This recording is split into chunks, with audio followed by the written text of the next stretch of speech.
গাউসে পাক পিছন থেকে ডাক দিলেন, বাবারা তোমরা দুইজনে কি নিয়ে তকরাতরি করতেছো? মুসলমান লোকটা কয়, হুজুর হ্যাঁ কয় আমাদের নবী বলে পাওয়ার নাই, হ্যাঁ নবী বলে পাওয়ার বেশি। কিভাবে হুজুর? ঈসা নবী মৃত মানুষ জীবিত করতে পারছে। গাউসে পাক বলেন, হ। আমাদের নবী কি মৃত মানুষ জীবিত করতে পারছে? গাউসে পাক কয়, হ। হ্যাঁ কয় আমার নবী বলে পারে না। হ্যাঁ তো জানে না, এই জন্য গায়ের জোরে খালি যাইতেছে আর কি। পয়েন্টে হাইরা গেছিল, এই বিপদ মুহূর্তে পাশে দাঁড়াইলো কে? বলুন কে? এই সমস্ত ওলিদের পক্ষে থাকা দরকার আছে কিনা? শুধু দুনিয়ার বিপদ না তো, হাসরের বিপদেও দেখবেন আপনার পাশে দাঁড়াবে। গাউসে পাকের মতো একজন ওলি যদি আপনার পক্ষে থাকে, যার পক্ষে আপনারা বসে আছেন, আজকে যদি আপনারা গাউসে পাকের মহব্বতে বসে থাকেন, হাসরে দেখবেন আপনাদের পাশে গাউসে পাক। আচ্ছা, এরকম একজন ওলি যদি আপনাদের পক্ষে থাকে, হাসরের বিপদে কোনো সমস্যা হবে? দুনিয়াতে দেখবেন কোর্ট কাচারিতে বিচার আচার হয়, বলুন বিচারকের সামনে আপনার পক্ষে, মক্কেলের পক্ষে কথা বলে কে? উকিল। কে বলে? এই কোর্ট কাচারিতে, আদালতে, বিচারের কোর্টে কথা বললে উকিল। উকিলরা কিভাবে মক্কেল বাঁচাবে এমন কিছু আইন বই পড়ে পড়ে পয়েন্ট শিখছে না? তারা এই পয়েন্টের বলে মক্কেল বাঁচাইয়া দেয়। দুনিয়ার আইন বই পড়ে উকিলরা যেমন কোর্ট কাছারির থেকে মক্কেল বাঁচাইয়া দেয়, আল্লাহর ওলিরা আল্লাহর ভালোবাসার আইন বই পড়েছে, হাসরের ময়দানে তারাও আপনাদের মতো মক্কেলকে বাঁচাইয়া পার করে দিবে। কিভাবে পার করবে? আল্লাহর কোর্টের মক্কেল হব আমরা, উকিল হবে গাউসে পাক, খাজা বাবা। জোরে জোরে বলুন সুবহান। ওই রকম আল্লাহর ওলিরা হবে উকিল, বিচারক হবেন আল্লাহ। যদি ওই রকম উকিল, ভালো উকিলের পক্ষে থাকেন, কি হইতে পারে বাস্তবে? আসুন, আমাদের এলাকার এক ঘটনা। এখন তো যেই যুগে পড়ছি আমরা, ভালোবাসার যুগ। এক সুন্দরী মেয়ে, বড়লোকের মেয়ে, গরিবের ছেলে, বড়লোকের মেয়ে, গরিবের ছেলে, একটা খুব সুন্দর, লেখাপড়ায় ভালো, তার সাথে ভালোবাসা সম্পর্ক হয়ে ওই বড়লোকের মেয়েটা 50,000 টাকা সহ ছেলেকে নিয়ে কলেজ থেকে উদাও। এই ঘটনা বাংলাদেশে হয় না? হইলে বালা। উদাও নাই, পত্রিকায় লেখে ইমুকের ছেলে, ইমুকের মেয়ে উইরা গেছে। কিন্তু মেয়ের বাবা ছিল বড় শক্তিশালী, কেস করলেন, নারী অপহরণ কেস, অনেক টাকা দিলেন। কিছুদিনের মধ্যে তার মেয়েকে উদ্ধার করে নিয়ে আসলেন, কোর্টে নিয়ে গেলেন, মেয়েকে বুঝাইলেন তুই বলবি তোকে জোর করে নিয়ে গেছে। এখন কেস করে দিলেন, জোর করে নিয়ে গেছে। এমন চাপা চাপছে কেস, পুলিশ খালি ছেলেকে খুঁজে, বাড়িতে যায়, তার মা বাবাকে টর্চারিং করতেছে, তোমার ছেলেকে বের করে দাও, না হয় তোমাদের বিচার হবে। মা বাবা কান্দে কান্দে, ফকিন্নির পোলা তুই কেন গেলি এই কাজ করতে? আরেক বুদ্ধিমান ব্যক্তি বলতেছেন ছেলের মা বাবাকে, এত পেরেশান না হইয়া আপনারা আরেকটা কাউন্টার কেস করেন। কাউন্টার কেস, উকিলের কাছে গেছে, উকিল সাহেব আমি এই বিপদে আছি, এই বিপদের কি কোনো পথ পাওয়া যাবে উদ্ধার হওয়ার জন্য? উকিল বলে এত আইন বই পড়ছি, এটা কোনো ব্যাপার হইল? কেস করেন, কাউন্টার কেস, ছেলেকে নিয়ে আসেন। ছেলে তো ভয়ে বাড়িতে আসে না, আমার ছেলে সুগায়া একবারে কাঠের মতো হয়ে গেছে, ভয় পায়, খায় না, ঘুমায় না, না জানি পুলিশে ধরে নিয়ে যায়। নিয়ে আসেন। রাত্রে একদিন গভীর রাত্রে উকিলের বাড়ি নিচে, উকিল কই বেটা চিন্তা করিস না, এই যে দেখ আইন বই ভর্তি, এই যায় এত আইন বই পড়ছি, তোর কিসের বিপদ, আমি বিপদ থেকে তোরে বাঁচাইয়া দিব, যা চিন্তা করিস না, কিন্তু শর্ত হইল আমি যা কমু তা শুনবি। কেস করে দিলেন।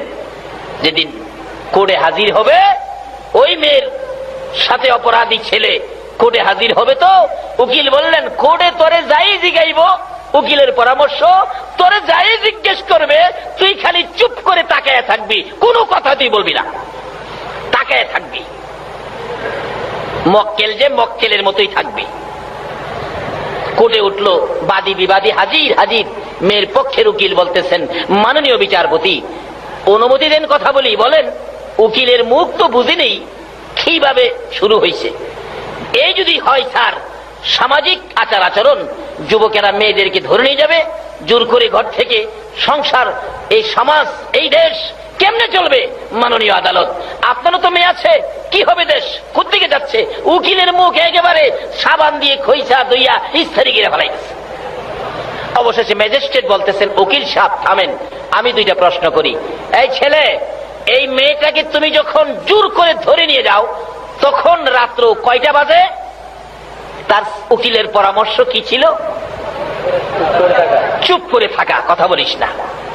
চেয়েছি ম্যাজিস্ট্রেটের পাই, আরে বাবা রাত্র তখন কয়টা বাজে? উকিল খালি টনটন আওয়াজ করে, মানে কথা কইস না, যা কইছি তা শুনিস।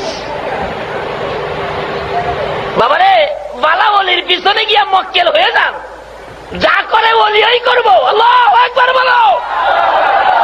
আজকে দুনিয়ার কোর্টে যদি মক্কেলকে পয়েন্টের খাতায় মক্কেল বানায়া উকিল কই কথা কইস না, যা বলতে হয় আমিই বলবো।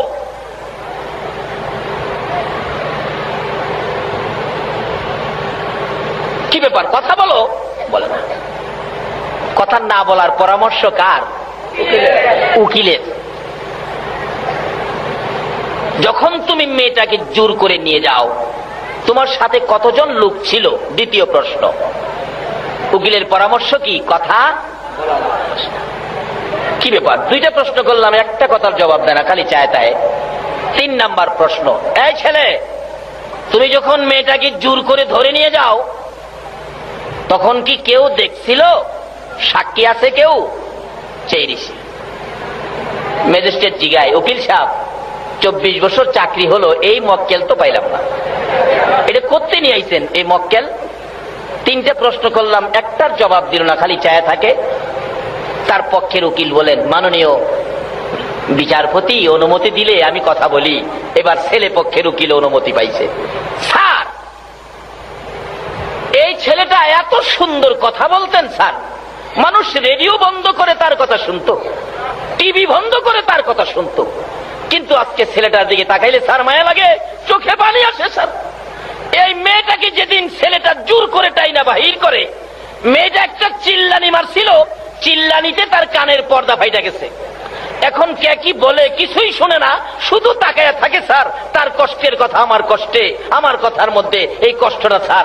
কি বলবো স্যার, এই দুঃখটা কার কাছে বলবো? ছেলেটার লাইফটা বরবাদ হয়ে গেছে তার চিল্লানিতে। মেয়েটা তো এই পাশে দাঁড়ানো।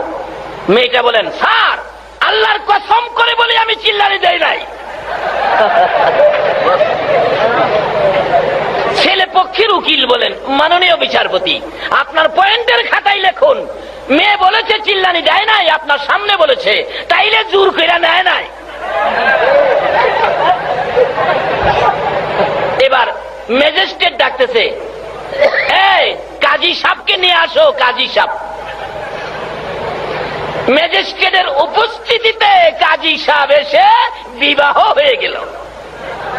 বলুন, বিপদ বাড়লো না কমলো? এত বড় বিপদ থেকে বাঁচলো কারু সিলাই। আবার এই মেয়ের সাথে বিবাহ হইল কারু সিলাই। বলুন, কার পরিচয়? সবাই যেন বললেন না। কোন নবী? আমাদের নবী। বলুন, কার নবী? যে নবীর এক একজন উম্মতের মর্যাদা কত। আল্লাহ বলেন, বন্ধু তোমার একজন উম্মত পৃথিবীতে থাকতে এই পৃথিবীটা ধ্বংস হবে না। তোমার একজন উম্মত হাসরের জমিনে থাকতে আমি আল্লাহ জান্নাতের দরজা বন্ধ করব না। যেই নবীর উসিলায় সকল নবীর নবুয়তি, যেই নবীর উসিলায় আল্লাহর আরশ করছি, যেই নবীর উসিলায় 7 আসমান 7 জমিন, যেই নবীর উসিলায় নদী নালা বৃক্ষলতা পশু পাখি সকল সৃষ্টি, সে নবীর নাম হলো রাহমাতাল লিল আলামিন। আল্লাহ পাক সকল সৃষ্টির কাছে এই নবীর খবর পৌঁছে দিলেন, তোমাদের সকলের জন্য রহমত হলো এই নবী, যার নাম আমি নিজে রেখেছি রাহমাতাল লিল আলামিন। সকলের জন্য যিনি রহমত, শুধু আমাদের জন্য নয়, পশু পাখির জন্য নবী রহমত, ভাগ ভাল্লুকের জন্য, চন্দ্র সূর্যের জন্য। কিন্তু আমরা তো নবীরে চিনি না। চন্দ্র সূর্য নবীকে চিনতে ভুল করে নাই, ভাগ ভাল্লুক নবীকে চিনতে ভুল করে নাই, গাছ গাছরা নবীকে চিনতে ভুল করে নাই। এই নবীর উম্মত যদি হতে পারেন, আপনার ভাগ্যে কি আসবে দেখুন না। যে মিম্বরে দাঁড়ায় খুতবা দিতেন, মিম্বর পাকা হওয়ার আগে একটা শুকনা খেজুরের গাছ, শুকনা মৃত শুকনা খেজুরের গাছ মাটির মধ্যে গাইরা এর মধ্যে হেলান দিয়ে জুমার দিন খুতবা দিতেন। মিম্বর যখন পাকা হয়ে গেল, গাছটা উঠায় ফেলে দিল। নবীজি জুমার দিন খুতবা দিবেন, কে যেন হাও মাও করে কাঁদতেছেন। রাসূল বলেন, কাঁদে কে? সাহাবীরা বলেন, ইয়া রাসূলুল্লাহ, আমরা তো কেউ কাঁদি না, আমার কানে কান্নার আওয়াজ আসতেছে, তোমরা তালাশ করো। সাহাবীরা দেখে ওই শুকনা মৃত খেজুরের গাছটা কাঁদতেছে। মৃত শুকনা গাছ কান্দে কোন নবীর জন্য? যেই নবী হলো রাহমাতাল লিল আলামিন।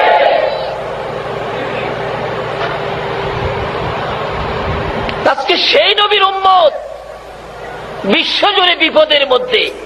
বিপদে থাকার একটাই কারণ, আমরা নবীর পক্ষটাকে ছেড়ে দিয়েছি। নবী যেদিকে যাওয়ার কথা বলেছিল, আমরা সেদিকে যাই না। মৃত গাছ কাঁদতেছে, নবীজির সামনে দিলেন, যার নাম উস্তুনে হান্নানা।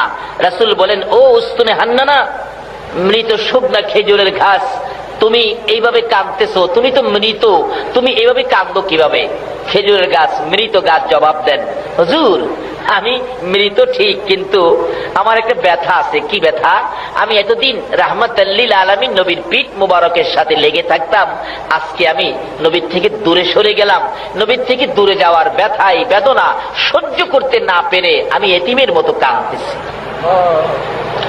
রাসূল বলেন, তুমি তো মৃত, তুমি তো জীবিত না, তুমি কান্দো কিভাবে? সাহাবীরা আশ্চর্য হয়ে গেলেন, হুজুর মৃত ঘাস আপনার ব্যথায় কান্দে, আমরা জীবিত হয়ে কি করলাম?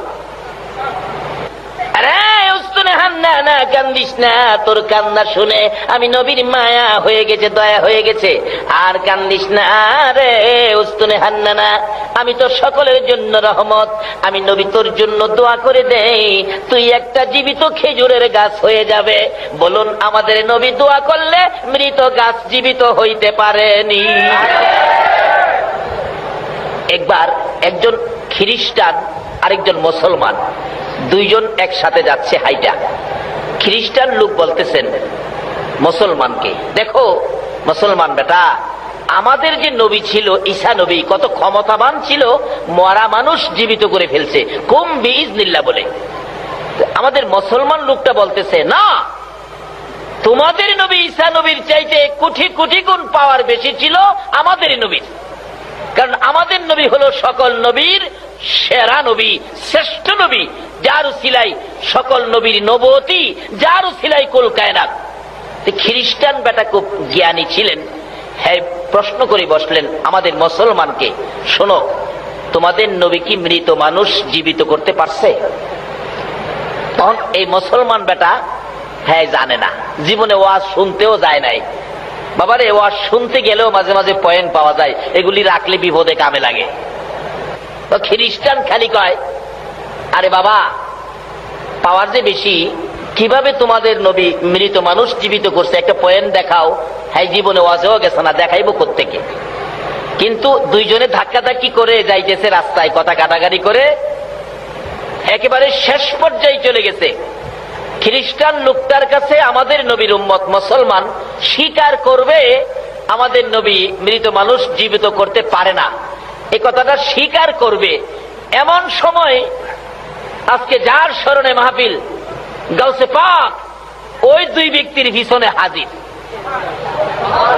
হাসরের দিন আমার আল্লাহ যেদিন বিচারক হবেন, আল্লাহু আকবার বলুন, আমরা যেদিন ওই কুটের মক্কেল হব গো, আল্লাহর ওলিরা হবে উকিল। গাউসে পাক আমাদের পক্ষ থেকে দাঁড়াইয়া বলবেন, ও আমার মক্কেলেরা, ও আমার মুরিদারা, ও আমার ভক্তবৃন্দরা, তোরা কথা বলিস না, যা বলতে হয় আমি আব্দুল কাদের বলবো, তোমরা কথা কইও না। জিগাইব, নামাজ পড়ছিলি খালি চায় থাকবেন, রোজা রাখছিলি চায় থাকবেন, ওয়াজ শুনছিলি চায় থাকবেন। অনেকক্ষণ প্রশ্ন করার পর গাউসে পাক দাঁড়াইয়া বলবেন, মাননীয় আদালত, এরা মক্কেল সরল সোজা মানুষ, শেষ যুগের মানুষ, আখিরি যুগের মানুষ, ফিতনা ফাসাদের যুগের মানুষ, তোমাকে ভালো করে ইবাদত করার জন্য সুযোগ নিতে পারে নাই, তোমাকে ভালো করে চেনার জন্য পথ খুঁজে পায় নাই। শুধুমাত্র আমি গাউসে পাকের ভক্ত ছিল, তোমার নবীকে ভালোবাসা দিয়েছিল গো, যার উসিলায় এত কিছু বানাইলা, এই নবীর ভালোবাসার খাতিরে আমি আব্দুল কাদের অনুরোধ করলাম, এই মানুষগুলোকে তুমি মাফ করে দাও। আল্লাহ বলবেন, ফেরেশতারা রে, আমার বন্ধুর ভালোবাসার দোহাই দিল রে, আমার বন্ধুর ভালোবাসার কারণে গাউসে পাকের অনুরোধে আমি আল্লাহ মাফ করে দিলাম। দুনিয়ায় যদি একটা অ্যাডভোকেট আইন বই পড়ে এই কোর্টের এত বড় বিপদ থেকে মাফ করাইয়া ওই কোর্টের মধ্যে কাজী ডাক দিয়া বিবাহ পড়াইয়া দিতে পারে, আমার আল্লাহ হাসর দিন বলবেন, ও গাউসে পাক তোমরা থাকো উপস্থিত, এই এক একজনের জন্য জান্নাত থেকে 70 জন করে হুর নিয়ে আসো, আমি আল্লাহ উপস্থিতিতে তাদের সাথে বিবাহ পড়াইয়া দেব। জোরে বলুন সুবহানাল্লাহ। কিভাবে গেলে এই সুযোগ পাবেন, এই রাস্তাগুলো খুঁজে বের করা আমাদের দরকার আসেনি? বলতেছিলাম, এরকম একজন অলি কারো পক্ষে থাকলে, গাউসে পাকের মতো একজন অলি পক্ষে থাকলে কোনো সমস্যা হবে না। তাই বলতেছিলাম, দুই বেচারা, একজন খ্রিস্টান আরেকজন মুসলমান, দুইজন ধাক্কাধাক্কি করতেছে। খ্রিস্টান বলে আমাদের ঈসা নবীর পাওয়ার বেশি, মৃত মানুষ জীবিত করতে পারে। মুসলমান লোকটা বলে আমার নবীও পারে। কিভাবে পারে দেখাও, কিন্তু সেই পয়েন্ট জানে না। এমনি সময় গাউসে পাক পিছনে, তোমরা কি নিয়ে ধাক্কাধাক্কি করছো? পিছনে চাই দেখে গাউসে পাক, খ্রিস্টান বেটার কথা বন্ধ হয়ে গেছে, গেট বাল্ব বন্ধ। মুসলমান বেটা লাফায়, অহন কও কও। গাউসে পাক জিগায়, কি ব্যাপার, কি? অহন খ্রিস্টান লোকটা কথা না বলে তো পারে না, যেহেতু গাউসে পাক শুনলেন, হুজুর আমি বলছিলাম কি, আমাদের নবী ঈসা নবী তো মৃত মানুষ জীবিত করতে পারতো, আপনার নবী কি মৃত মানুষ জীবিত করতে পারতো? গাউসে পাক বলতেছেন, শোনো, আমাদের নবী মৃত মানুষ জীবিত করতে পারতো কিভাবে শোনো। একদিন তোমাদের 200 খ্রিস্টান, গাউসে পাক ওয়াজ করতেছেন ওই খ্রিস্টান লোকের সামনে, তোমাদের 200 খ্রিস্টান নবীজির কাছে যাইতেছিল মুসলমান হওয়ার জন্য। রাস্তার মধ্যে আবু জাহেলের সাথে দেখা। কোন জাহেল চিনছেন তো? কোন জাহেল? আচ্ছা, 200 লোক যদি আমরা নবীর পক্ষে যাই, আবু জাহেলের কাছে শান্তি লাগবো? হ্যাঁ, দেখে এত লোক কই যায়, নিশ্চয়ই ভাতিজার কাছে যায়। বাবারা আপনারা দাঁড়ান, কই যাবেন? আমরা আখিরি নবীর কাছে যাইতেছি, কালিমা পড়ে মুসলমান হব।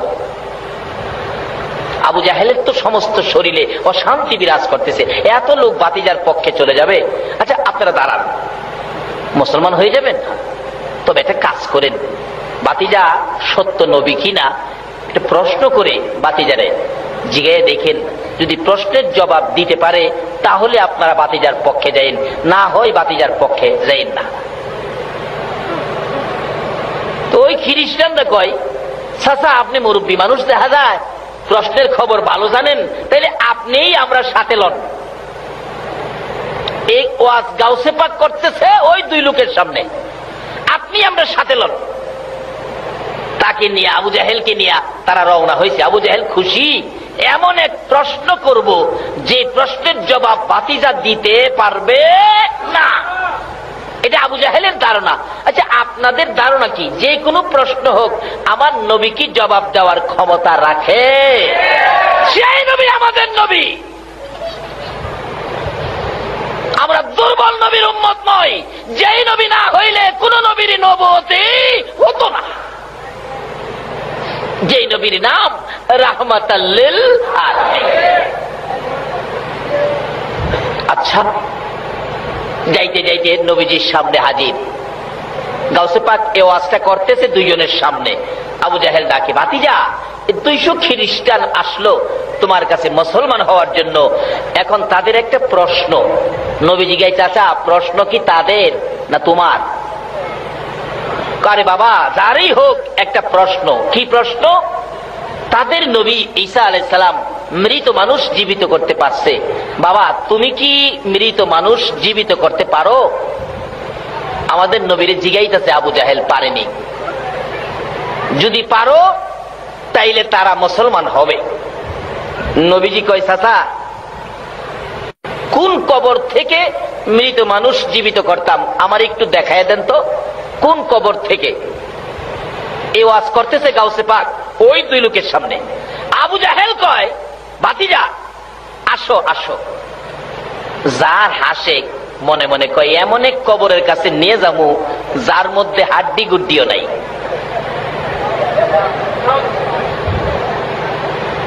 একেবারে মুসা নবীর আমলের এক কবর। কই মুসা নবী? মুসা নবীর আমলের এক কবরস্থানের পাশে গিয়া বলতেছে, ভাতিজা এই কবরটা থেকে মৃত মানুষ জীবিত করো। আচ্ছা আবু জাহেলের ধারণা হাড্ডিও নাই, কোত্থেকে হবে? আচ্ছা আপনাদের ধারণা কি? না থাকুক হাড্ডি, আমাদের নবী ডাক দিলে মানুষ কি আসবে? আমাদের নবী আঙ্গুল ইশারা করলে আকাশের চাঁদ জানি কি হয়? বলুন কি হয়? আঙ্গুল ইশারাই আকাশের চাঁদ 2 টুকরা হয়। আর এখানে ডাক দিলে কি উঠবে না? আবু জাহেল কয়, এই কবরটার থেকে। আমার নবী কবরের পাশে দাঁড়ায় বলতেছেন, এই কবরে তোমরা কে? এই কবরে কে আছো? উঠো তো উঠো। নবী ডাক দিতে দেরি ওই মুসা নবীর আমলের যে ব্যক্তি এখানে শায়িত ছিলেন, বিরাট বড় এক ব্যক্তি, কালা ছাই হয়ে গেছে, আস্তে আস্তে উঠতেছে, বড় বড় চোখ। দেখে কমর পর্যন্ত বাহির হলে হাতের মধ্যে 2টা আগুনের করতাল, দাও দাও করতেছে আগুনগুলো। আমার নবী তো দয়ার নবী, ওই মুসা নবীর উম্মতকে দেখে বলতেছেন, বাবা তোমার এত কষ্ট কি ব্যাপার? ওই লোকটা জবাব দেন, আল্লাহর নবী গো, আমার কপাল ভালো, আমার ভাগ্য ভালো, আপনার সাক্ষাৎ আমি পেয়েছি। হুজুর আমার বুঝি ভাগ্য খুলে গেছে গো, রাহমাতাল লিল আলামিনের দেখা পেয়েছি। হুজুর আমি অপরাধী, দুনিয়ার জমিনে করতাল বাজায়া গান গাইতাম, দুনিয়ার জমিনে এই করতাল বাজাইয়া গান গাওয়ার অপরাধে গো কবরে আসার পর আমাকে আগুনের করতাল হাতে লাগাইয়া দিল। এই আগুনের তাপে আমার সারাটা দেহ পড়তে পড়তে কয়লার মতো ছাই ছাই হয়ে গেছি। হুজুর আর মানে না, ধৈর্য আর কুলায় না। আমার নবী বলেন, বাবারে তোমার কষ্ট দেখি আমার বড় মায়া হয়ে গেছে। আমাদের নবী হইল গো মায়ার নবী। এ তো মায়ার নবী রে। আবু জাহেল জীবনে কত কষ্ট দিয়েছে গো আমার নবীরে, এমন এক পর্যায়ে নিয়ে গেছিল, একবার গর্ত করে আবু জাহেল চাইছিল গর্তের মধ্যে ফালাইয়া আমার নবীরে জীবনের বিদায় করে দিবে। নাউজুবিল্লাহ বলো।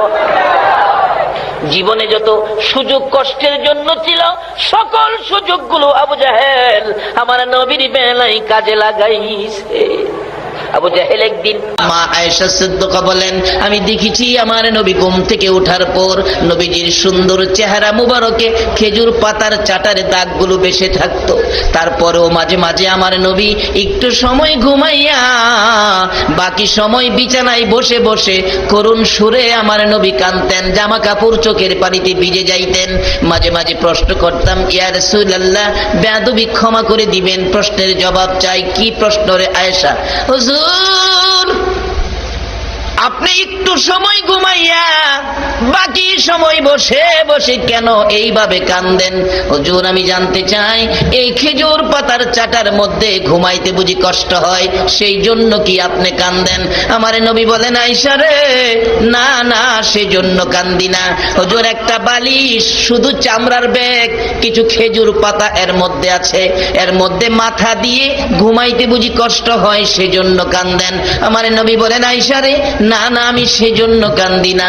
হুজুর, তাহলে বুঝেছি কেন কান্দেন।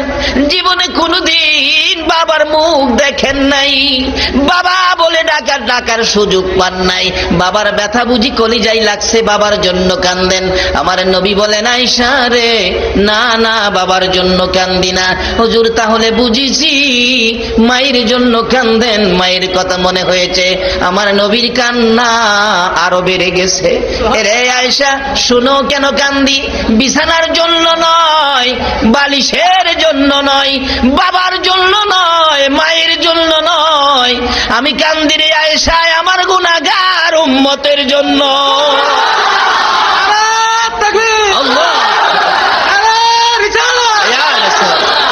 কেন মাপ পাবেন না?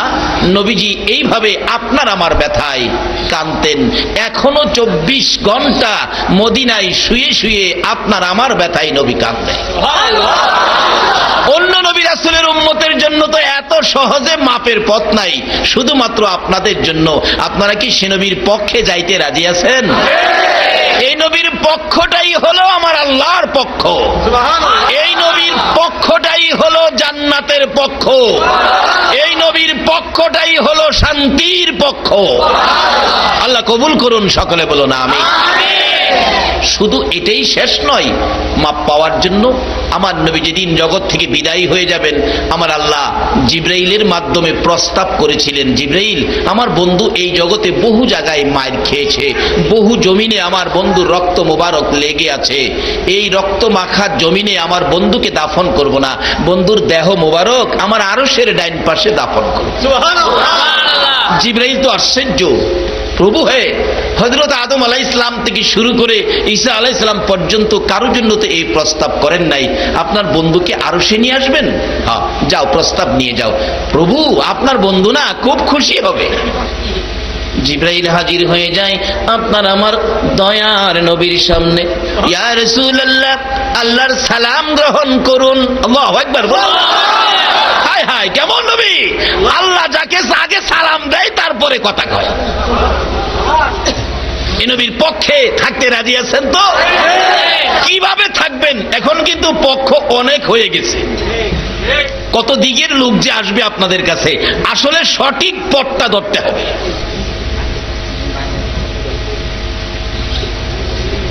জিবরাইল বলেন, ইয়া রাসূলুল্লাহ, আল্লাহর সালাম গ্রহণ করুন। আমি জিবরাইলের সালাম গ্রহণ করুন।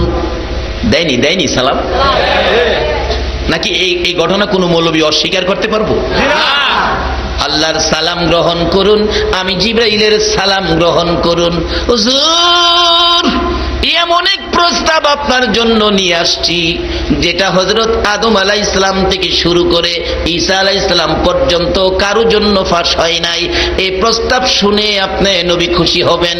কি প্রস্তাব রে জিবরাইল? হুজুর, আপনার দেহ মোবারক আল্লাহর আরশের ডান পাশে দাফন হবে। এই প্রস্তাব শুনে আমার নবী দুইটা চোখের পানি জর্জর করে ছেড়ে দিয়েছে।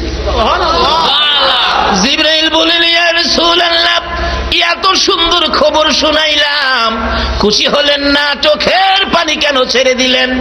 আমার নবী বলেন, জিবরাইল রে, একটা খবর শুনাইলি, আমার দাফন আল্লাহর আরশের ডান পাশে হবে। আরেকটা খবর দিলি না, আমার গুনাহগার উম্মতের দাফন কই হবে? আমার নবী চোখের পানি ঘুলু গাল বেবে জর্জর করে ছেড়ে দিলেন। জিবরাইল রে, আমার উম্মতের দাফন কই হবে রে জিবরাইল? জিবরাইল বলেন, ইয়া রাসূলুল্লাহ, আমার জানা মতো আপনার উম্মতের দাফন এই জমিনের মধ্যে হবে। আমার নবীর কান্না আরো বেড়ে গেছে। রে জিবরাইল, না রে না, এই প্রস্তাবে আমি রাসূল খুশি হতে পারলাম না। আমার দাফন আরশে হবে, আমার উম্মতেরা এই জমিনে থাকবে। আমি উম্মতের দরদি নবী, উম্মত ছেড়ে আরশে থাকতে পারবো না। জিবরাইল, আমাকে যদি খুশি করতে হয়, আমার পক্ষ থেকে একটা প্রস্তাব আমার প্রভুর দরবারে নিয়ে যাও। আমার উম্মতেরা যদি এই জমিনে থাকে, আমি নবী আরশে যাব না, আমি আমার উম্মতের পাশে এই জমিনে থাকবো। জিবরাইল বলেন, ইয়া রাসূলুল্লাহ, আশ্চর্য হলাম, এত আরামের জায়গা, এত শান শৌকতের জায়গা, আরশের মধ্যে থাকবেন, ওখানে যাবেন না, মাটিতে পড়ে থাকবেন উম্মতের পাশে, তাতে কি লাভ হবে? আমার নবী বুঝাইতে চায়, জিবরাইল রে, শোনো রে জিবরাইল, কি লাভে আমি থাকবো?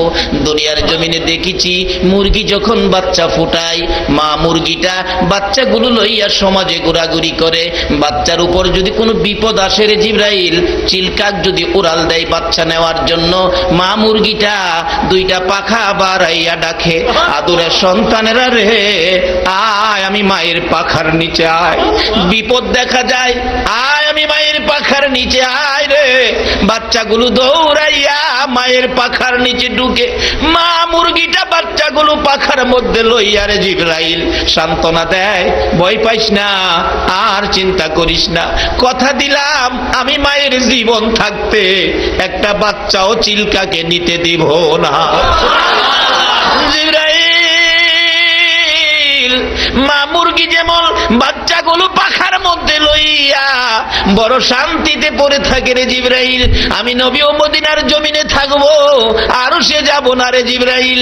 আমার তামাম পৃথিবীর উম্মতের যদি কোনো বিপদ দেখা দেয়, আমি নবী বাচ্চাওয়ালা মুরগির মতো দুইটা হাত আমি বাড়াইয়া দিব।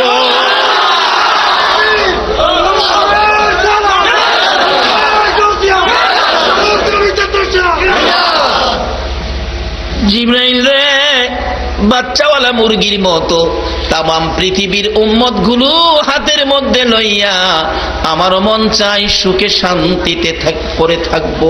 আমার আল্লাহ বলেন, বন্ধু গো, উম্মত ছেড়ে আরো সে আসবা না, উম্মতের জন্য যখন তোমার এত ব্যথা, এত মায়া, যাও আমি আল্লাহ কথা দিলাম, তোমার উম্মত যারা হবে তাদের মাপ চাইতে হবে না, একটু সুযোগ যদি আমি আল্লাহ পাই, তোমার উম্মতের এমনিতেই আমি মাফ করে দিব।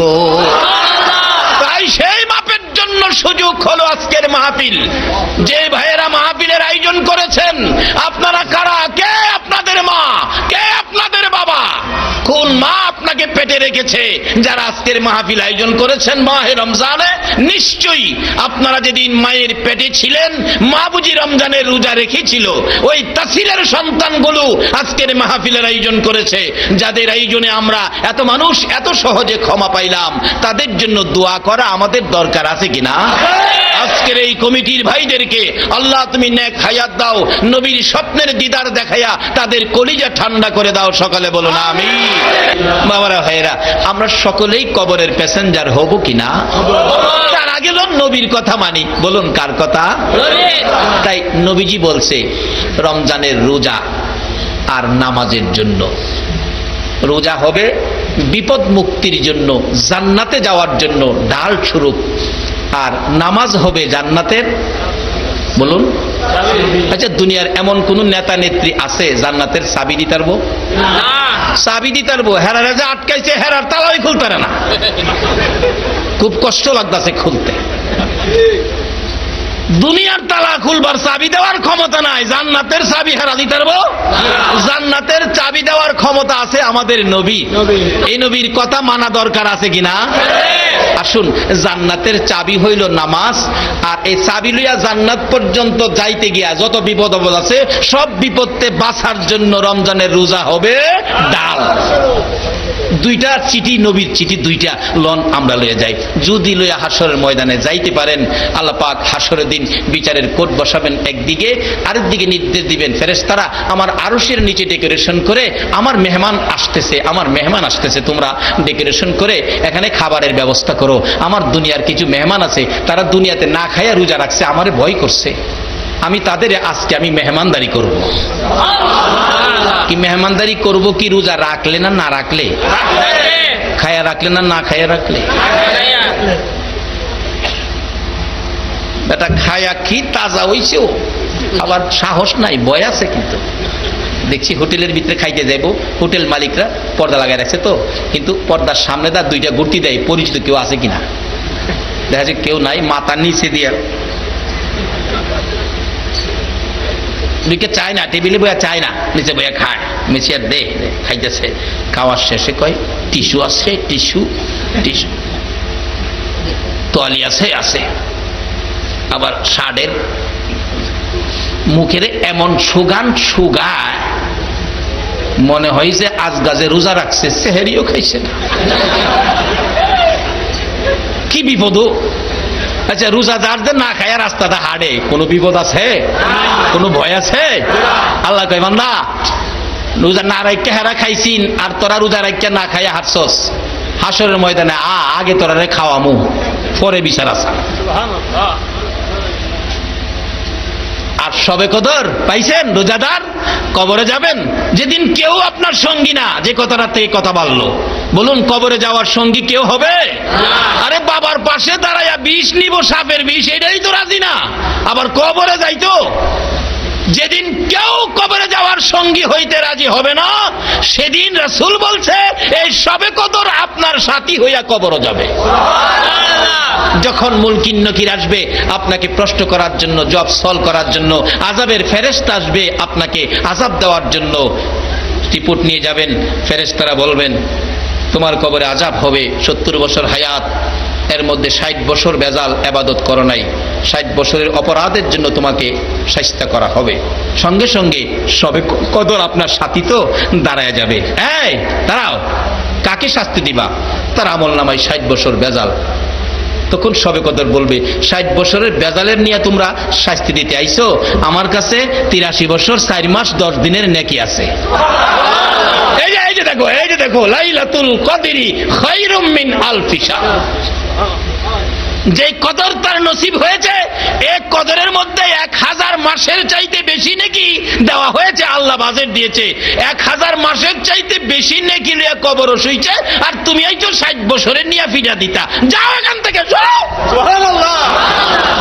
ওই ফেরেশতা যাইব আর কইব বাচ্চা গেলি কদর হয়া, কি কইব? বাচ্চা গেলি। যে এই কদর কি আপনারা নিতে রাজি আছেন? আচ্ছা বলুন, যারা বোনাস নিবেন, বোনাস কি আমারে দিব? কাকে দিব? যারা শ্রমিক, যারা কর্মচারী, বোনাস তাদেরকে দিব। কর্মচারী ব্যতীত আমি তুফাজ্জল হুজুরেও বোনাস দিত না। কর্মচারী ব্যতীত যদি বোনাস না পায়, রোজা ছাড়া সবে কদর বোনাস পাওয়া সম্ভব না। রোজা যারা রাখেন নাই, সবে কদর আপনি পাবেন না, নিশ্চিত থাকেন। আপনার জন্য সবে কদর নয়। সরকারি কর্মচারী ব্যতীত যেমন সরকারি বোনাস পায় না, রোজা ব্যতীত সবে কদরের বোনাস দেওয়া হয় না। বলে হুজুর রোজা রাখি নাই, তাহলে এখনো সময় আছে, আপনি কালকার থেকে ওয়াদা করেন বাকি রোজাটি ভাঙবেন না, সবে কদরের আশায় আল্লাহর কসম সবে কদর আপনাকে দেওয়া হবে। আর বাকি রোজা জীবনে ভাঙবেন না, ওয়াদা করেন আল্লাহ পাক সবে কদরের বাজেট দিবেন, যে সবে কদর বন্ধু বান্ধব সব যেদিন আপনাকে অন্ধকার কবরে রেখে চলে যাবেন, সবে কদর আপনার কবরের সাথী হয়ে থাকবেন। যত বিপদ আছে সব বিপদের মোকাবেলা করবে সবে কদর। রাসূল বলছেন হাসরে হবে বন্ধু। আজকে বন্ধু হিসাবে বন্ধু কত উপকার করে। বৃষ্টির মধ্যে বন্ধু আসবে, বাস স্ট্যান্ড দাঁড়ায় রয়েছে ছাতি নিয়া, বন্ধু বাসের নামার পরেই বন্ধু ছাতি ধরছে, দোস্ত তুই আসবে অপেক্ষায়, ছাতি নিয়ে দাঁড়িয়ে আছি, বৃষ্টির মধ্যে তোর কিভাবে নিব? বন্ধুর জন্য বন্ধু ছাতি, রোদ্রের মধ্যে বন্ধুর জন্য বন্ধু বাস স্ট্যান্ডে ছাতি নিয়ে দাঁড়ায় রয়েছে। বলুন বৃষ্টি রোদ্রে ছাতি নিয়ে বন্ধু থাকলে উপকার হবে না ক্ষতি হবে? দুনিয়ার বন্ধু যেভাবে বন্ধুর জন্য ছাতি নিয়ে বৃষ্টির মধ্যে দাঁড়িয়ে থাকে, রোদ্রে দাঁড়িয়ে থাকে, আল্লাহর কসম সবে কদর যাদের নসিব হয়েছে, হাসরের ময়দানে আদাত উপরে যেদিন সূর্য মাথার চার ফেটে যাবে, মগজ গলে নাকে কানে মুখে দিয়ে বাহির হবে, মাটি তামা হয়ে আগুন জ্বলতে থাকবে, ওই দিন সবে কদর আপনার জন্য রহমতের ছাতি নিয়ে দাঁড়ায়া থাকবে। কিন্তু রোজা রাইখা নিবেন না, না রাইখা। এই পুরস্কারগুলো রোজাদারের জন্য। নবীর কথা যারা মানে তাদেরকে হাসরের দিন আল্লাহ পাক শেষ পুরস্কার দিবেন। আপনারা খানার টেবিলে খাইতে থাকবেন, যারা না খায়া রোজা রাখছেন, আরশের নিচে রহমতের ফেরেশতারা আপনাদেরকে খাওয়াবেন। আল্লাহ পাক বিচারের কোট নিয়ে বিচার শুরু করবেন। এদিক দিয়ে আপনারা খাইবেন আর বলবেন নবী গো আমাদের বিচার জানি কি হয়। রাসূল বলবেন চিন্তা করিস না, আমি রাসূল থাকতে একটা উম্মত জাহান্নামে নিতে দিব না। আমার নবী একবার দূর দিয়ে আল্লাহর বিচারের কোর্টে যাইয়া সেজদায় পড়ে যাবেন, আবার উম্মতের পাশে যাইয়া সান্ত্বনা দিবেন। আল্লাহু আকবার বলুন। আমার নবী উম্মতের মায়ায় হাসরের ময়দানে পাগল পাগল হইয়া দৌড়াবেন। বিচারের কাজ শেষ, লম্বা ঘটনা। আসবেন ওই জান্নাতি রোজাদার মেহমান, খাইতে থাকবেন, না খায়া যারা রোজা রাখছিলেন ফেরেশতারা বলবেন আরো খাইবেন, আরো কি দিব, লন মুরগি লন, দেশি মুরগির রান লন। আপনারা কইবেন ফেরেশতারা রে আর দিস না, মজা পাইয়া কত খাবো, বিচারের চিন্তায় বাঁচি না, বিচারের চিন্তায় তো বাঁচি না। যেমন একটা ছেলে বাবা রাগ হইয়া বলছে এরে বাড়ির জায়গা দিব না, এরে বাদ দিব না, এরে যে বাদ দিব হেরেও বাইতে বাইর করুম, এই ভয়ে ছেলেটা সারাদিন বাড়িতে আসলো না। সকাল খাইলো না, দুপুরে খাইলো না, বিকালবেলা পেটের খিদায় বাড়ির দিকে আসতেছে, আর ভিতরে ভয়, যাইতাছি যে খাউন যেমন তেমন, বাবা দেখলে সাইজ কেটে দেব, ভয় আসে না ভিতরে। কিন্তু বাবা তো বাড়িতে নাই, মাও খায় না, দুপুরেও খাইছে না, সকালেও খাইছে না। ছেলে না খাইলে একটা মানুষ আসে না, ভাত খায় না, এই মানুষটা জানি কে? মা। এই মারে থুয়া খায়েন না, আপনারা খায়েন না। বাড়িতে যাবেন ও শ্রমিক ভাইরা, বাড়িতে যাইবা, গাড়িটা লেট হয়ে গেছে, রাত্র 10টা বেজে গেছে, যাইয়া দেখো তোমার মা দরজাটা খুলে বিনায়া বিনায়া কাঁদতেছে,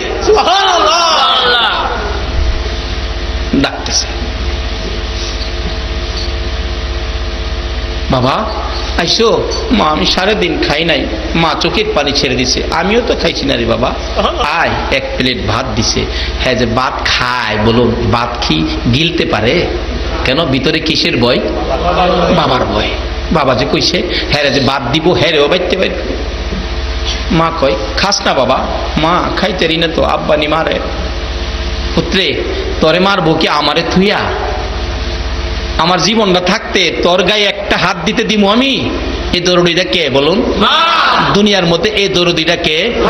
হাসরের ময়দানে আপনার আমার জন্য এই দরদি হবে কে? এই রাসূলের পক্ষে থাকা দরকার আছে কি? এই নবীর কথাগুলো মানা আমাদের দরকার আছে কি? তাইলে বাদ একটু হিসাব করেন নবীর কথাগুলো মানবেন কিনা। এবার মা ডাকতেছে, খা বাজান, চিন্তা করিস না। যে বাবার ভয়ে খাউন ভিতরে যায় না, একটু পরে দেহে বাবা আক্কেল আলী আই পড়তেছে। অহন কি হ্যাঁ আর বাদ কি কন খাইতারে? মা মা গো মা কেমনে খাইতাম? ওই যে বাবা আই করছে। বাবা দেখছে, দেখা দূর থেকে ধমক দিছে, হ্যাঁ রে বাদ দিছে কে? মা কইছিলাম না। বাবা আসলে কি পোলারে মাইরে লেভেল লেগে চাইতেছে? শাসন, শাসন, সন্তানের প্রতি শাসন করতে হবে। এখন তো সন্তানের শাসন নাই। আগে পোলাপান ভয় পাইছে, অন্যায় করছে না কেরে, আব্বু মারবো, আম্মু মারবো, ওখানে আব্বু মারবো, আম্মু মারবো, এই ভয়টা আর ওখানে সন্তানের। এই জন্যই সমাজ ধ্বংস হয়ে যাইতেছে। কারণ হেই বাপ মাও নাই পোলারে শাসন করবো। হ্যাঁ রে বাদ দিস, দেখো সারাদিন খাইছে না আমার পোলা, কিছু কইতা চাইলে আমারে কও, আমার পোলারে কিছু কইতাম। মা কাঁদতেছে, আবার বুঝাইতেছে, আরে মারতাম না তো, ধমক এনে দিতেছে। বাজান খাও না, খাইতাম না। বাপে দেখতেন দরজার দাঁড়াইয়া বিচার করে, আজকা বাচ্চা গেছস খালি খাউনের মধ্যে দেখা, খাওনো না হইলে আজকে বুঝবে কি করি। একটা অপরাধী সন্তান রে বাবা মাফ করে দিল কি এর মধ্যে দেখে? খাওয়ানোর মধ্যে মাফ। আমার আল্লাহ বলবেন, ও মেহমানেরা তোমরা খাও, আমি আসতেছি। আল্লাহ পাক বিচার করতে আসবেন নবীর উম্মতের সামনে, আরো সেরে নিচে। আপনারা নবীর দিকে তাকাইয়া ডাকবেন, হুজুর এই তো বিচারপতি এসে গেছে, না জানি কি বিচার করে। আমার নবী বলবেন, চিন্তা করিস না, আমার জীবন থাকতে তোরা একজনকেও জাহান্নামে নিতে দিব না।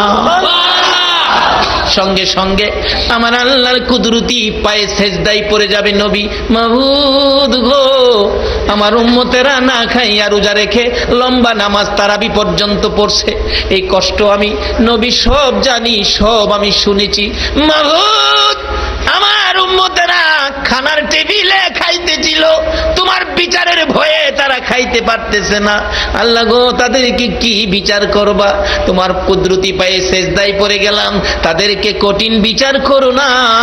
আমি নবী তোমার কুদরতি পায়ে সেজদায় পড়ে ডাকি, আমার উম্মতের যদি আযাব দিতে মনে চাই, মাউত আমার তাইবের জমিনের রক্ত মাখা জাম জামাগুলো কই? আমার তাইবের জমিনের রক্ত মাখা জামাগুলোর বিনিময় আমার এই উম্মত গুলিরে মাফ করে দাও। আমার আল্লাহ বলবেন, বন্ধু গো, বহু কান্দা তুমি কেঁদেছ, আর কাঁদতে হবে না, আসো আমি বিচার করতে শুরু করে দেই। দাঁড়িয়ে থাকবেন আমার নবী এতিমের মতো, উম্মতের দিকে চাইবেন একবার, আমার প্রভুর মায়ার দিকে চাইবেন একবার। আমার আল্লাহ বলবেন, বন্ধু গো, এইভাবে আর মায়ার নজরে তাকাইও না, আমি আল্লাহ তোমার উম্মতের খাবারের টেবিলে 50,000 বৎসরের বিচারের কাজ শেষ করে দিলাম। খাওয়ার মধ্যে কোনো বিচার করা যায় না, খাবারের টেবিলে তোমার উম্মতের বিচার খাওনের মধ্যে আদায় করে দিলাম। বন্ধু গো, এইভাবে আর চোখের পানি ছেড়ে ছেড়ে কেঁদো না, যা অনুমতি দিলাম। ওই তো 8টা জান্নাতের দরজা খোলা দেখা যায়, যে দরজা দিয়ে ইচ্ছে হয় তুমি নবী তোমার উম্মত লইয়া জান্নাতে ঢুকো। সেই চিঠিগুলি নবী দিয়ে গেলেন, আসিয়ামু জুন্নাহ আসসালাতু মিফতাহুল জান্নাহ। বাবারা ভাইয়েরা, ওয়াজ বেশি দরকার নাই, যা হয়েছে এটি নিয়ে কাজে লাগাইতে পারেন। এই চিন্তা করার অনুরোধ আপনাদের সকলের প্রতি রাখলাম। মা বোনেরা, তোমরাও গো মা, তোমরা একটু সোজা পথে আসো, তোমরা একটু ভালো রাস্তায় আসো, কারণ তোমরা হলো পৃথিবীর সম্পদ। তোমরা যদি না হতে পৃথিবী এত বাড়া বাড়তো না। তোমরা কষ্ট করে সন্তান পেটে ধারণ করেছো বিদায় পৃথিবীর মধ্যে এত মানুষের সৃষ্টি। কাজী এখানে 3টা জিনিস আপনাদের সামনে, 3টা জিনিস ওয়াজ করলে 3 রাতের ব্যাপার।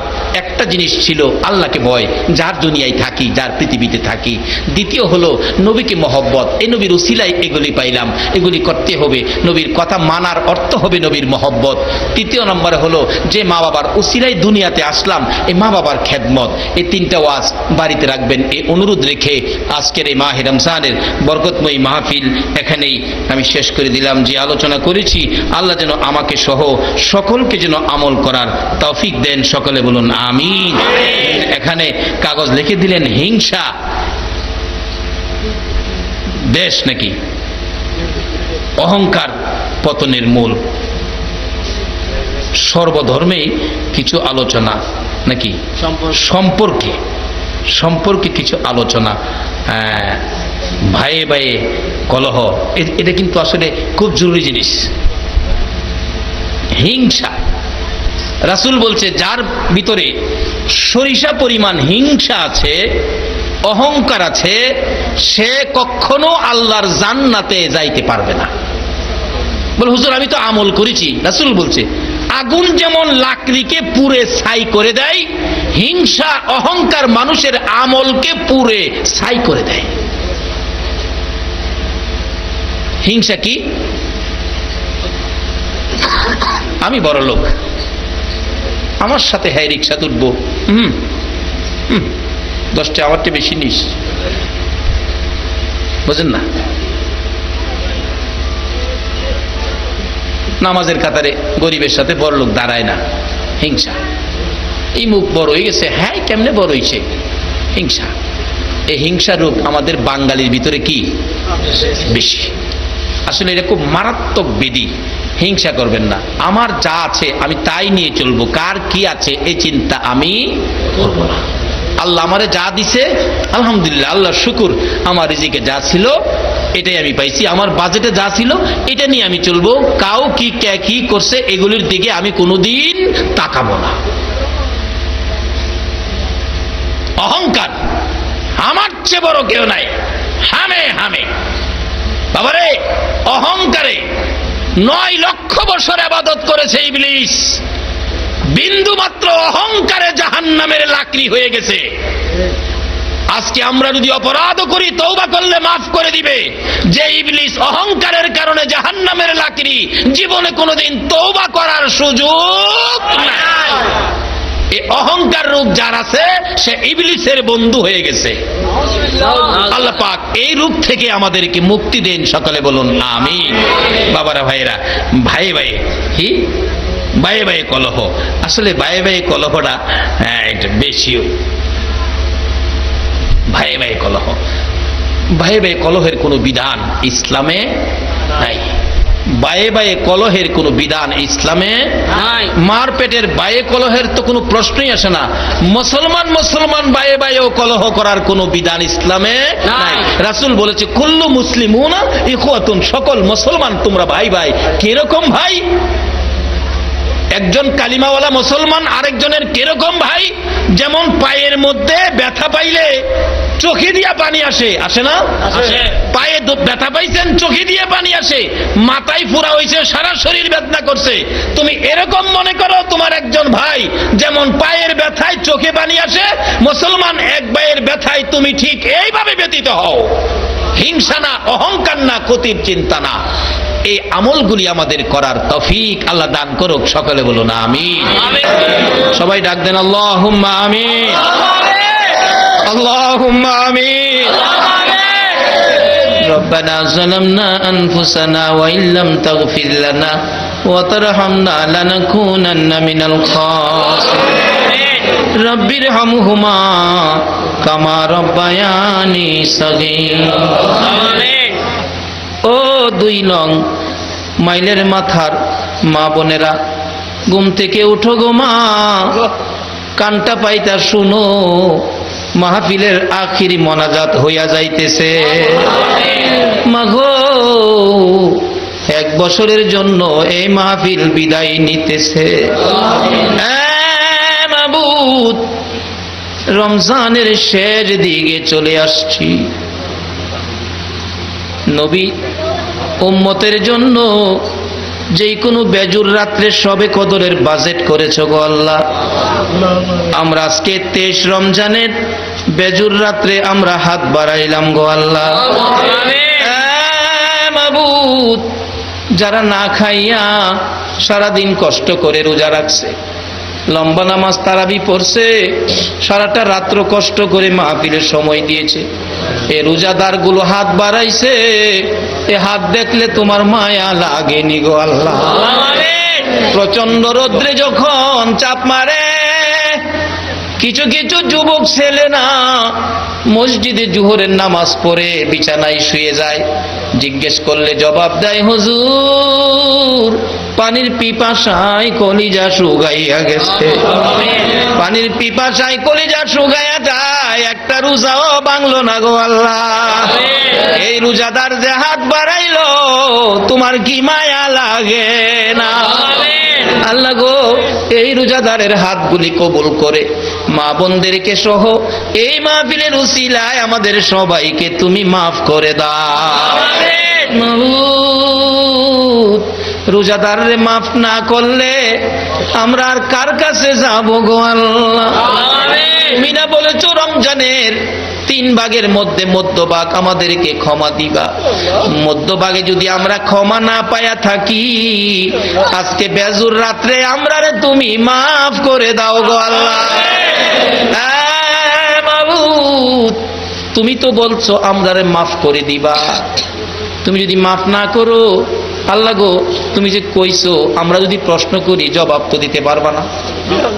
দুনিয়ায় দেখি বাবার কাছে যদি বাবা সন্তান টাকা চাই, বাবা কয় কালকে দিব, কালকে ওইটা সন্তান ডাকে, আব্বু তুমি না বলছো আজকে টাকা দিবা, টাকা নাই, না কইও না, তুমি না বলছো আজকে দিবা, আব্বু মিথ্যা কথা কইও না, তুমি না নামাজ পড়ো, তুমি কইছো দিবা, আজকে দাও, নামাজ পড়ো, তুমি কথা ঠিক রাখো বাবা। সন্তান যদি বাবার কাছে এই বলে দাবি করতে পারে, প্রভু গো তুমি না তোমার বন্ধুর মুখ দিয়ে প্রচার করেছো রমজানে আমরা মাফ করে দিবা, আমরা যে মাফের জন্য হাত বাড়াইলাম, তুমি কেমনে খালি ফিরাইবা গো আল্লাহ? ফিরাইও না, ঘুরাইও না, কার জীবনে কত গুনাহ হিসাব জিগাইও না, তুমি দয়া করে আমরা মাফ করে দাও গো আল্লাহ। আল্লাহ গো, মাফ যে চাইলাম তুমি মাফ করছো নি গো আল্লাহ। ডাক দেন না আল্লাহ, আল্লাহ জীবনের গুনাহ মাফ করছো। মনে মনে জিগান না, জীবনের গুনাহ মাফ করছো। কত গুনাহ করছি বাবা দেখে নাই, কত গুনাহ করছি মা দেখে নাই, কত গুনাহ করছি পুলিশ দেখে নাই, কত গুনাহ করছি ওসি সাহেব দেখে নাই। যদি দেখতো থানায় নিয়ে লটকাইয়া চাবুক দিয়া আঘাত করত। মাবুদ, জীবনের কোন অপরাধ পৃথিবীর কেউ দেখে নাই, দেখেছ তুমি আল্লাহ। সেই জন্য মাপের আশায় আল্লাহ আল্লাহ বলে ডাকলাম, তোমার কি মায়া লাগলো না? আল্লাহ ফিরাইও না, ঘুরাইও না, কার জীবনে কত গুনাহ হিসাব জিগাইও না।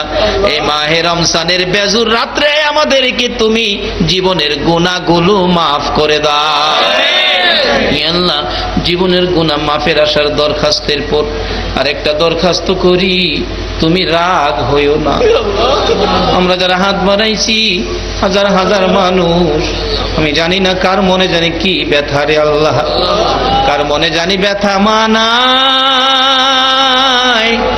মারে মা, মাগো মা, কই গেলা গো মা?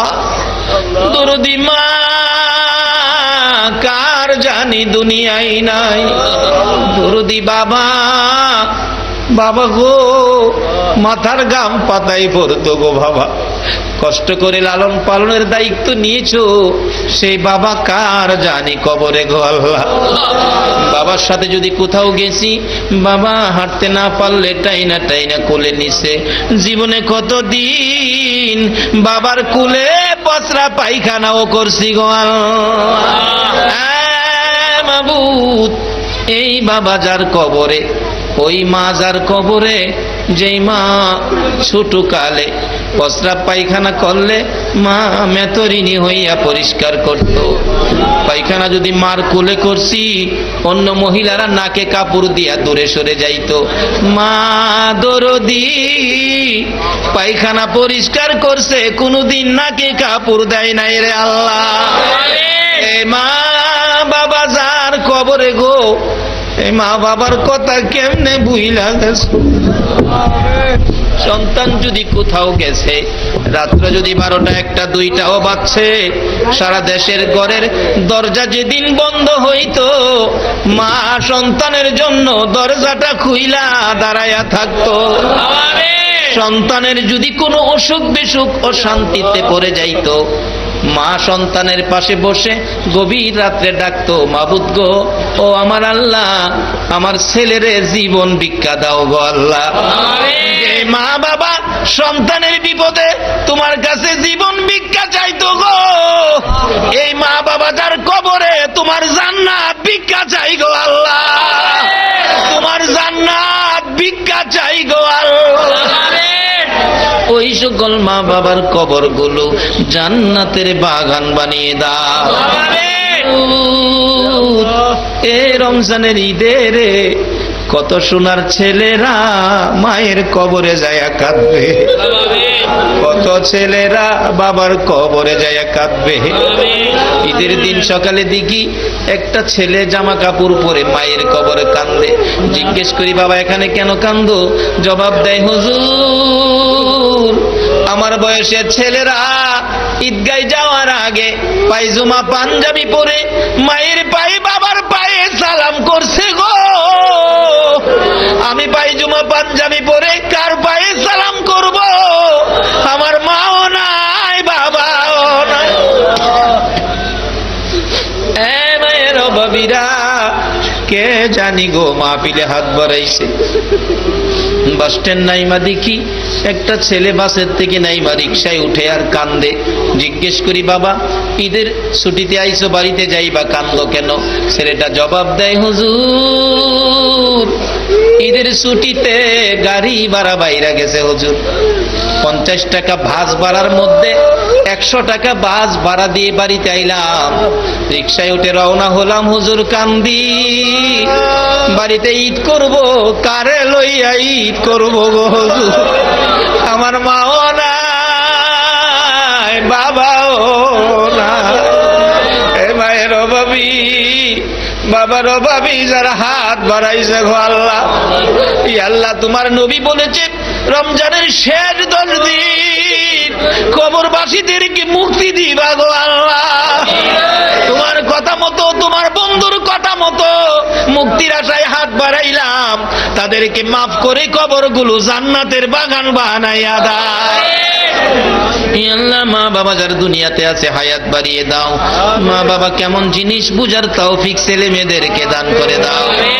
আল্লাহ খাস করে দাদা দাদি নানা নানি শ্বশুর শাশুড়ি আলী আওলাদ বংশধর মই মুরব্বী পাড়া প্রতিবেশী খানদানবাসী মহব্বতী এলাকার জমিনের নিচে যত মুমিন মুমিনাত ভূমি আছে সকলের কবর জান্নাতের বাগান বানিয়ে দাও। আল্লাহ গো, খাস করে যাদের নাম লিস্টি করে দিয়েছে, যাদের পরিশ্রমে মাহফিল হয়েছে, তাদেরকে তুমি কবুল করো গো আল্লাহ। তাদের বংশধর মই মুরব্বী যারা কবরে, তাদেরকে মাফ করে দাও গো আল্লাহ। আল্লাহ খাস করে যাদের মৃত্যু তালিকা দিয়েছে, আল্লাহ গো আজকে তো তারা কবরে নাই, রুহানি ভাবে মাহফিলের পাশে দাঁড়াইয়া কাঁদবে। আল্লাহ তাদেরকে মাফ করে কবর জান্নাতের বাগান বানাইয়া দাও। আল্লাহ যেই মহিলাটা দোয়া চেয়েছে সন্তানের জন্য, আল্লাহ গো তাকে সন্তান, ছেলে সন্তান দিয়ে কলিজা ঠান্ডা করে দাও। এইভাবে যাদের ছেলে নাই ছেলে দাও, যাদের মেয়ে নাই মেয়ে দাও, যাদের ছেলেও নাই মেয়েও নাই, ছেলে মেয়ে দিয়ে কলিজা ঠান্ডা করে দাও গো আল্লাহ। মাবুদ, আমাদের মধ্যে যারা নামাজি নামাজ কবুল করে নাও, যারা রোজাদার রোজাগুলো কবুল করে নাও। রমজানের বরকত সবে কদর সহ নসিব করে দাও গো আল্লাহ। আর কিছু দাও বা না দাও, একটা সবে কদর দিয়ে দাও গো আল্লাহ। আজকের মাহফিলে তোমার দরবারে আমরা সবে কদরের ভিক্ষুক হইলাম গো আল্লাহ। আমাদের প্রত্যেকের আমল নামায় সবে কদর লাগাইয়া দাও। আল্লাহ আমাদের মধ্যে যারা নামাজ পড়ে না, নামাজের বুঝ দাও। যারা রোজা রাখে না, রোজা রাখার তৌফিক দিয়ে দাও। আল্লাহ আমাদের সকলকে বেশি বেশি করে নেক হায়াত বাড়াইয়া দাও। আমাদের মধ্যে যারা বিমারি, বিমার শেফা করে দাও। যারা অভাবী, অভাব দূর করে দাও। যারা ঋণগ্রস্ত, ঋণ থেকে উদ্ধার করে দাও আল্লাহ। যারা ব্যবসা করে ব্যবসায় বরকত দাও। যারা চাকরি করে পদোন্নতি দান করে দাও। আল্লাহ মিল কারখানার এলাকা, আল্লাহ গো সকল মিল কারখানার শ্রমিক ভাইদেরকে হেফাজতে রাখো গো আল্লাহ। মালিক ভাইদেরকে তুমি হায়াত বাড়াইয়া দাও গো আল্লাহ। মাবুদ, এই রমজান মাস আসবে আসবে অপেক্ষায় ছিলাম। রমজান রে, তুমি বিদায় হইয়া যাইতেছ রে রমজান। তোমার কাছে অনুরোধ করি, হাসরের ময়দানে আমাদের পক্ষে সুপারিশ কইরো গো রমজান। আমরা যে আখিরি নবীর উম্মত, এই সাক্ষী তুমি দিও রে রমজান। মাবুদ, মাবুদ গো, আমাদের সকলকে আখিরি নবীর উম্মত হিসাবে কবুল করে লও গো আল্লাহ। আল্লাহ মাহফিল শেষে যারা যেখানে যাবে সহি সালামতে পৌঁছাইয়া দিও গো আল্লাহ। এই মাহফিল টুকুন তোমার কুদরতি হাতে দিলাম, কিয়ামত পর্যন্ত কায়েম রাখো গো আল্লাহ। এই মাহফিলে যারা আসছে আসবে, সাহায্য সহযোগিতা করেছে করবে, সকলকে তুমি কাল কিয়ামতে নবীর কুদরায় উঠাইয়া ফুলসিরাতের ফুল পার করে দিও গো আল্লাহ। সকলকে তুমি ঘুমের ঘরে তোমার বন্ধুর স্বপ্ন যুগে জিয়ারত নসিব করে দিও গো আল্লাহ। তোমার বন্ধুর স্বপ্নের দিদার দেখাইয়া দিও গো আল্লাহ। মা বোনদেরকে রাবিয়া বস্তির মতো বানাইয়া দাও। আমাদের সবাইকে তুমি আবু বকর সিদ্দিকের মতো নবীর আশেক বানাইয়া দাও।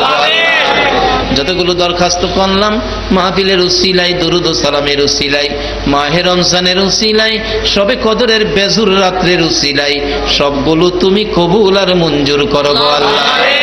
সাল্লাল্লাহু তাআলা আলা খায়রি খালকিহি মুহাম্মাদ ওয়া আলা আলিহি ওয়া আসহাবিহি আজমাইন বিহাক্কি লা ইলাহা ইল্লাল্লাহু।